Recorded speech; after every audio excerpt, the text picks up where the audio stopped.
ಇಲ್ಲಿ ಒಳ್ಳೇದು ಕೆಟ್ಟದು ಅಂತ ಕೂತ್ಕೊಂಡು ಡಿಸೈಡ್ ಮಾಡಕ್ ನನಗೆ ಟೈಮ್ ಇಲ್ಲ.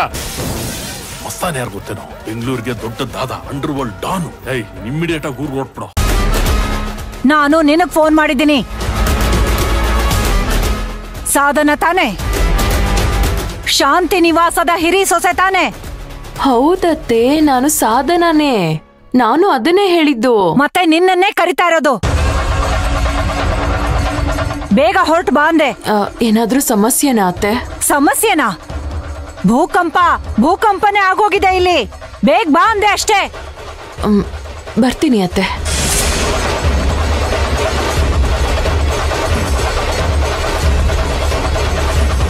ಓಹ್ ಪಾಪ, ಅವಾಗ್ಲೇ ರತ್ನಮ್ಮ ಇದಕ್ಕೆ ಫೋನ್ ಮಾಡಿದ್ರು ಏನೋ.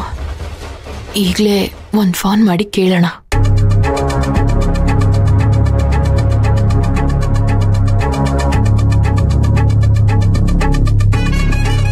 ಹಲೋ ರತ್ನಮ್ಮ, ನಮ್ಮತ್ತೆ ಅಷ್ಟು ಮುದ್ದಾಗಿ ನನ್ನ ಹತ್ರ ಮಾತಾಡಿದ್ರು, ಅಷ್ಟು ಚೆನ್ನಾಗಿ ಮಾತಾಡಿದ್ರು. ಧ್ವನಿ ಮಾತ್ರ ಬೇರೆ ತರ ಇತ್ತಲ್ಲ, ಯಾಕೆ? ಸದ್ದಮ್ಮ, ನಾನು ಅದಕ್ಕೆ ಮಾಡ್ದೆಮ್ಮ.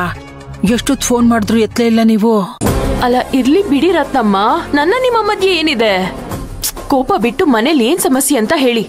ಅದಂಗಲ್ಲ ಕಣಮ್ಮ, ಮನೆಗ್ ಬಂದು ಆ ಭೂಕಂಪ ಏನು ಅಂತ ನೀವೇ ಒಂಚೂರು ನೋಡಿ. ಅಲ್ಲ ರತ್ನಮ್ಮ, ನಿಮ್ಮತ್ತೆ ಇಲ್ಲೇ ಇದ್ದಾರಮ್ಮ, ಕೇಳಿಸತ್ತೆ. ತುಂಬಾ ಕೋಪ ಮಾಡ್ಕೊಂಡ್ಬಿಟ್ರು. ಕಾಪಿ ಮಾಡ್ಕೊಟ್ರೆ ಅವ್ರ ಗಂಟ್ಲು ಸ್ವಲ್ಪ ಪರವಾಗಿಲ್ಲ ಅನ್ಸತ್ತೆ. ಪಾಪ ಅಮ್ಮವ್ರು. ಏನೇ ರತ್ನ ಅದು? ಅದು ಏನಿಲ್ಲ, ಕಾಪಿ ಪುಡಿ ಯಾವುದು ಅಂತ ಹೇಳ್ತಿದ್ದೆ. ನಿಮ್ಗೇನಾದ್ರೂ ಕಾಪಿ ತರಲ್ಲ? ತಗೊಂಬಾ ಹೋಗು. ನಿಮ್ಗೆ? ಹಾ.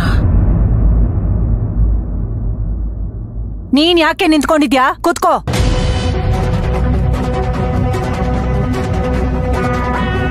ಮನೇಲೇನೋ ಸಮಸ್ಯೆ ಆಗಿದೆ, ಏನು ಅಂತ ಇಬ್ರು ಹೇಳ್ತಾ ಇಲ್ವಲ್ಲ.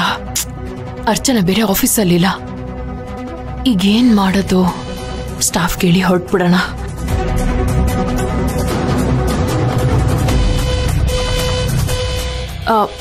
ಮಂತ್ರ, ಅರ್ಚನಾ ಮೇಡಮ್ ಬಂದ್ರೆ ನಾನು ಅರ್ಜೆಂಟ್ ಮನೆಗೆ ಹೋದೆ ಅಂತ ತಿಳಿಸ್ಬಿಡಿ.